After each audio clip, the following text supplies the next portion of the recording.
NEET NEET NEET இந்த recent டேஸ்லேயே NEET அப்படிங்கிறது ரொம்ப சர்ச்சையாக போயிட்டுருக்கு. 67 ஸ்டூடெண்ட்ஸ் ஃபுல் மார்க்ஸ் எடுத்துட்டாங்க. 1563 பேருக்கு கிரேஸ் மார்க்ஸ் போட்டிருக்காங்க. ரிசல்ட் 10 டேஸ்க்கு முன்னாடியே விட்டுட்டாங்க. லக்னோவில் ஒரு பொண்ணோட ஆன்சர் ஷீட்டை எவால்வேட் பண்ணவே இல்லை. என்னடா அப்படின்னு கேட்டால் ஆன்சர் ஷீட் கிழிஞ்சிருச்சு, அதனால் எவால்வேட் பண்ணலை அப்படிங்கிற மாதிரி சொல்கிறாங்க. நீட்டில் ஹை ஸ்கோர் பண்ணியிருக்காங்க, ஆனால் +2 மார்க்ஸ் ஆவரேஜாக இருக்குது. நீட் எக்ஸாம் நடக்கிறதுக்கு முன்னாடியே கொஸ்டின் பேப்பர் லீக் ஆயிடுச்சு. இந்த மாதிரி பல சர்ச்சைகள் போயிட்டுருக்கு. வாங்க ஒன்று ஒன்றா பார்க்கலாம். Welcome to boomer uncle channel.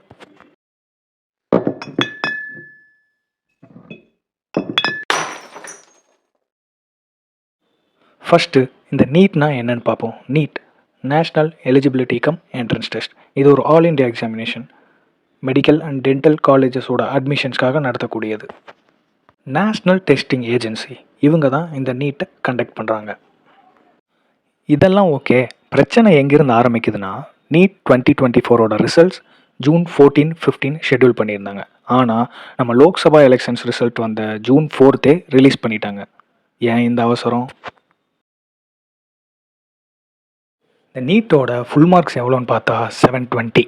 அதில் 2022 ஃபுல் மார்க்ஸ் எடுத்தவங்க எத்தனை பேருன்னா 0.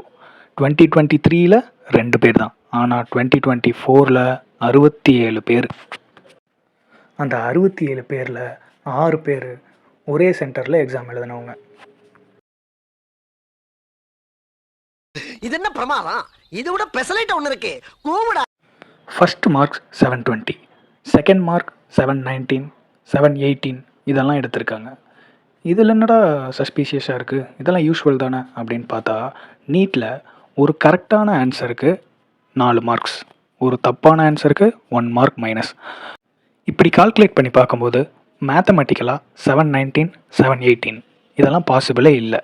ஆனால் நீட் 2024 719, 718 இந்த மாதிரி மார்க்ஸ் எல்லாம் எடுத்திருக்காங்க.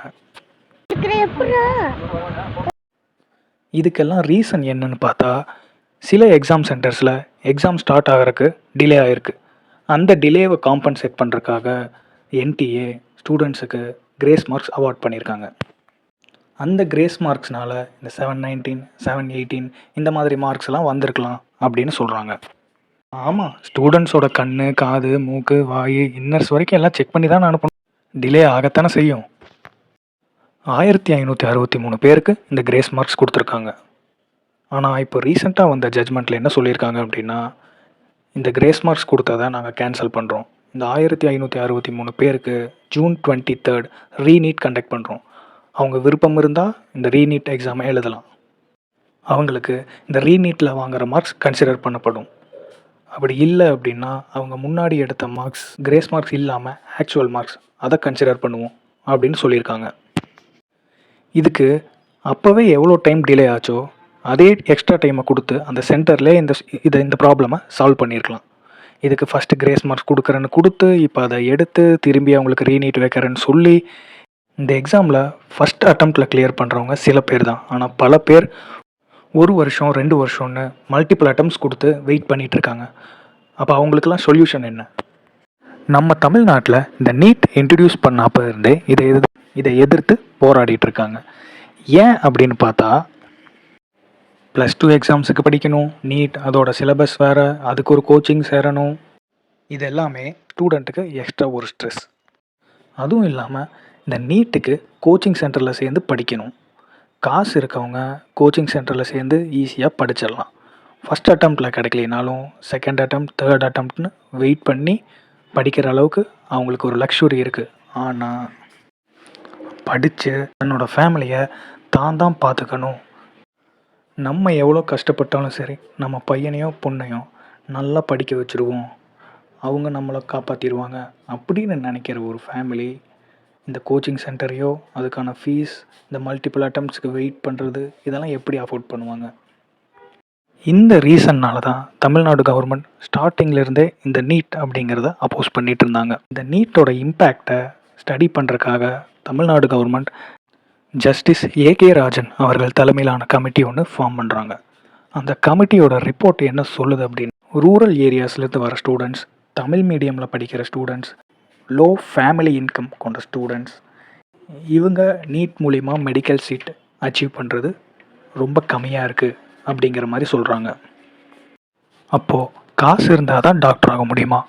ஏன் இப்படி ஸ்டூடெண்ட்ஸோட லைஃப்பில் விளையாடுறீங்க? எக்ஸாம் டிலே அப்படிங்கிறது கண்டக்ட் பண்ணுறவங்களோட தப்பு, ஸ்டூடெண்ட்ஸோட தப்பு கிடையாது. காசு இல்லைனாலும் டாக்டர் ஆயிரணும் அப்படின்னு ஒரு பேஷனோடு இருக்க ஸ்டூடெண்ட்டோட நிலமை, ஸ்டேட் கவர்மெண்ட்ஸ் நடத்துறது சரியில்லை, ஈஸியாக இருக்குது, நாங்கள் அதெல்லாம் மாற்றி தரமான ஸ்டூடெண்ட்ஸை செலக்ட் பண்ண போகிறோம் எல்லாம் சொல்லிவிட்டு இவ்வளோ சர்ச்சைகள் இருந்தால் ஒரு ஸ்டூடெண்ட்டோட மென்டாலிட்டி எப்படி இருக்கும்? எஜுகேஷன் அப்படிங்கிறது எல்லாத்துக்கும் பொதுவான விஷயமா இருக்கணும். காசு இருக்கவங்களுக்கும் சரி, இல்லாதவங்களுக்கும் சரி. இப்போ காசு இருக்கவங்க டாக்டர் ஆகிடலாம், இல்லாதவங்க ஆக முடியாது அப்படின்னா ஒரு நல்ல டாக்டர் எப்படி உருவாவாங்க? ஒரு சர்வீஸ் மைண்டட் உள்ள டாக்டர்ஸ் எப்படி வருவாங்க? ஒவ்வொரு ஸ்டூடெண்ட்டுமே நாட்டுக்கான ஒரு ரிசோர்ஸ். அவங்கள செலக்ட் பண்ணுற விஷயத்தில் இவ்வளோ சர்ச்சைகள் இருந்தால் அது எப்படி ஃபேரான செலெக்ஷனாக இருக்கும்? இது ரொம்ப சீரியஸான இஷ்யூ. யூனியன் கவர்மெண்ட், அதாவது அந்தந்த ஸ்டேட் நடத்துகிற ஸ்டேட் போர்டு எக்ஸாம்ஸோட ரிசல்ட்ஸை பொறுத்து மெடிக்கல் கவுன்சிலிங் நடந்துட்டு இருந்துச்சு.